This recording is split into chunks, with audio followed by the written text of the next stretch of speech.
On a tous vu ces images des parachutes se déployant au-dessus de la bande de Gaza chargés d'aide humanitaire. Mais cette méthode est très critiquée par les ONG. Pourquoi ? Lorsqu'un colis touche le sol, il peut provoquer des mouvements de foule, avec bousculade et blessés.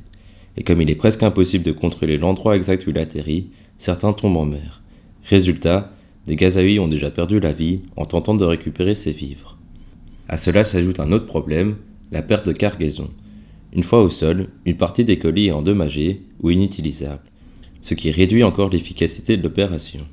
Mais même lorsque les colis sont intacts, tout le monde n'y a pas accès. Le principe est simple, premier arrivé, premier servi. C'est une distribution inégale que les ONG aimeraient mieux contrôler. Il y a aussi un problème de volume. L'aide qui arrive par avion est précieuse, mais largement insuffisante. Selon l'ONU, il faudrait environ 62 000 tonnes par mois pour répondre aux besoins de Gaza.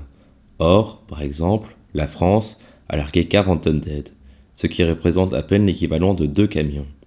Et pourtant, il existe une alternative beaucoup plus efficace, la voie terrestre. Des associations sont déjà présentes aux frontières, prêtes à rentrer dans la bande de Gaza.